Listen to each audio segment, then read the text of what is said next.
자, 여러분 인정하세요. 아주 초반부터가 아니라면 적어도 왕좌의 게임 두 번째 시즌쯤부터 그 결말이 어떻게 될지 궁금해 하셨다는 걸. 드디어 이제 마지막 시즌의 몇 회가 지났는데요. 새 이론을 생각해볼 적기이죠. 그렇지 않나요?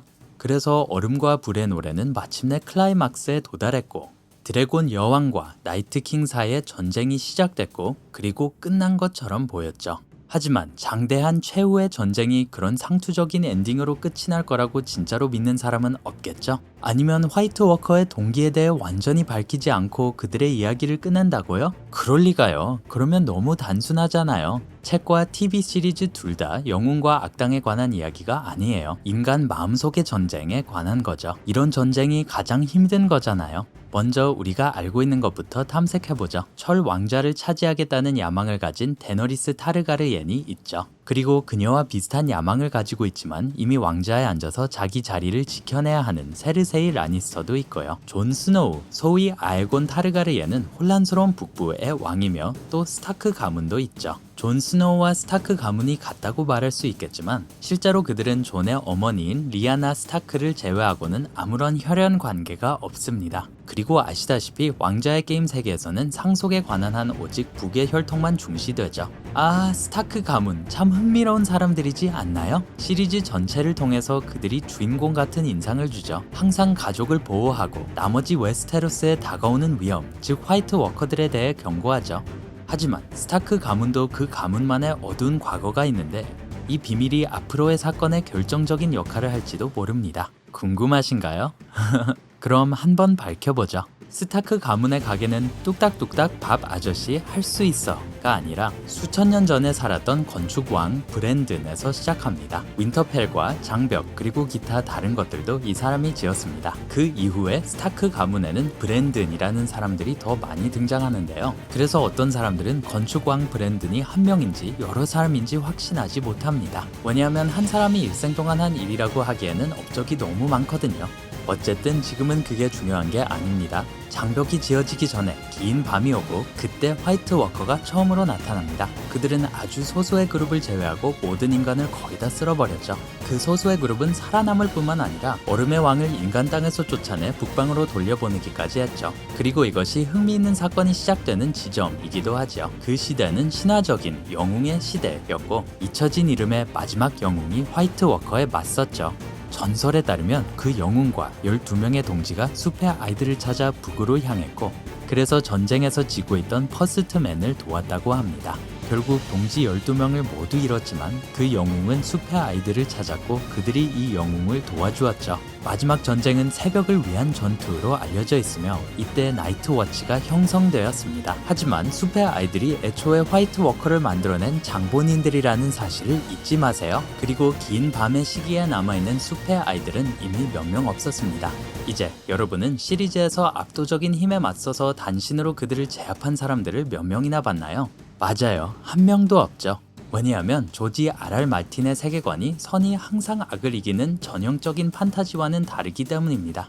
여기서는 아무리 용감한 영웅이라도 무모하게 행동하거나 압도적인 힘 앞에서는 죽습니다. 그래서 마지막 영웅이 강력한 얼음 마법사의 지휘하에 워커 부대를 나이트워치와 숲의 아이들과 함께 물리쳤을 리가 없습니다. 왜냐하면 적들에 비해 그들은 너무 소수였거든요. 그럼 화이트 워커가 패하지 않았다면 어떤 일이 일어났었던 걸까요? 답은 간단합니다. 그들은 협정을 맺었던 거죠. 모두 아시겠지만 숲의 아이들이 애초에 화이트 워커를 만들었죠. 하지만 이후에 그들이 만든 창조물이 반란을 일으켰죠. 이 에피소드는 화이트 워커가 단순히 사악한 살상병기가 아니라 자유의지를 가지고 있다는 것을 보여줍니다. 그렇다면 무엇이 화이트 워커들로 하여금 북방 깊숙한 곳에 자신들만의 문명을 건설하지 못하게 했을까요? 아무것도 없어요. 진짜로요. 만약 그들이 인간만큼 지각이 있는 존재라면 아무도 알지 못하는 곳에 자신만의 나라를 건설했을 거예요. 또 그들이 퍼스트맨을 나라에 대한 위협으로 보았을 때 퍼스트맨에 대항의 전쟁을 할 수 있었을 거예요. 화이트 워커는 전쟁에서 승승장구하고 있었죠. 마지막 영웅이 나이트워치를 모아 숲의 아이들과 협정을 맺기 전까지는요. 이 동맹이 이기고 있던 워커들을 주춤하게 했고 전쟁에서 지기 시작하게 됐죠. 그리고 여기서 마지막 영웅의 외교 기술이 사용됐을 겁니다. 물론 얼음 군주의 승리는 자명해 보였죠. 하지만 인간이 드디어 워커들의 약점을 찾아냈기 때문에 얼음 군주의 군대는 심각한 타격을 입고 있었는데요. 그들은 너무 많은 손실을 원치 않았죠. 그래서 워커들은 마지막 영웅의 말을 듣고 그와 협정을 맺은 거죠. 어떤 협정이었냐고요? 모든 것들이 인간의 왕이 양쪽의 동맹을 굳건히 할 수 있는 방법이었다는 것을 가리키고 있죠. 바로 결혼이었죠. 잠깐만요. 제 설명을 듣기도 전에 돌 던지지 마세요. 알겠죠? 이 이야기는 나이츠워치의 13대 사령관인 밤의 왕에 관한 거예요. 워커들의 왕인 나이트킹이 아니에요. 헛갈리지 마세요. 이 남자는 기묘한 여인과 사랑에 빠졌다고 전해집니다. 그 여자의 피부는 희고 파란 눈을 가지고 있었다고 합니다. 어디서 들어본 것 같죠? 엘사는 아니에요. 그건 겨울 왕국이고요. 이 이야기에서는 이 여자가 밤의 왕을 타락시켰다고 합니다. 그리고 밤의 왕이 마침내 쫓겨날 때까지 이 둘은 13년 동안 끔찍한 일을 저질렀다고 해요. 그런데 누구도 이 이야기가 사실인지조차 알지 못합니다. 아니면 그냥 일부분만 사실일 수도 있겠죠. 어쨌든 인간과 화이트 워커의 사이의 결혼은 실제로 있었던 것 같아요. 그리고 이런 일이 밤의 왕 시대 이전에도 있었을 수 있다는 것을 의미하죠. 그리고 이것이 긴 밤의 최후로 우리를 다시 데리고 오는데요. 화이트 워커와 퍼스트맨이 진짜로 협정을 맺고 결혼으로 그것을 봉인합니다. 그 결과는 바로 진정한 첫 스타크의 탄생이죠. 미친 소리 같은 거 저도 알아요. 하지만 한번 생각해보세요. 스타크 가문 사람들은 선천적으로 추위에 내성이 있어요. 가문의 모토가 겨울이 오고 있다 예요. 이 말은 단순한 진술이기도 하지만 다른 사람들에 대한 위협으로도 볼 수 있죠. 게다가 시리즈 내내 계속 나오는 말이 있죠. 윈터펠에는 항상 한 명의 스타크 가문 사람은 있어야 한다고 하죠.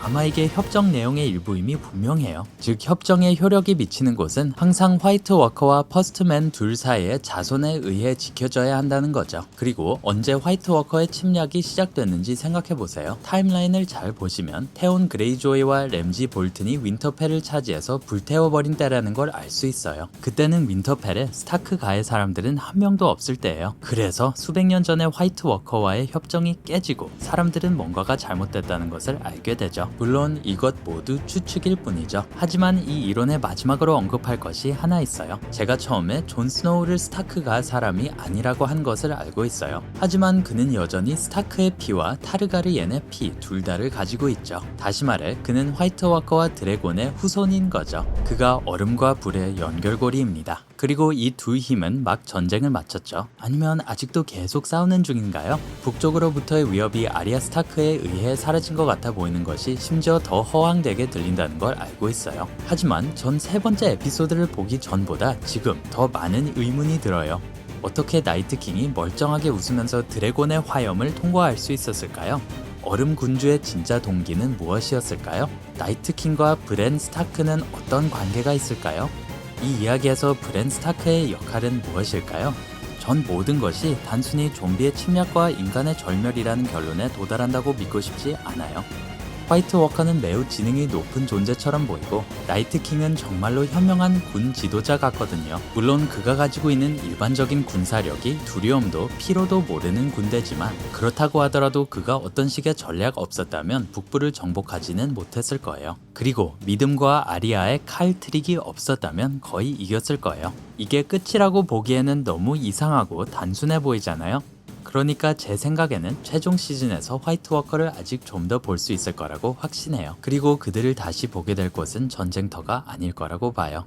그러니 누가 알겠어요? 아마도 존이 화이트 워커와 또 다른 협정을 맺은 사람이 될지, 그렇게 되면 데너리스에 대한 의문은 남아있게 되겠죠. 하지만 이것이 존이 처음으로 하고 싶어하는 일과 해야 하는 일 사이에서 선택의 기로에 서 있게 되는 순간은 아니니까요. 미안해요 데너리스. 하지만 당신은 존을 마지막으로 보게 될지 몰라요. 그럼 여러분 생각은 어떤가요? 왕좌의 게임이 어떻게 끝날지에 대한 여러분 자신만의 생각이나 이론이 있나요? 아래 댓글로 공유해주세요. 만약 오늘 뭔가 새로운 것을 알게 됐다면 이 영상에 좋아요를 누르고 친구와 공유해주세요. 그리고 삶의 밝은 면에서 더 멋진 영상을 확인해보세요.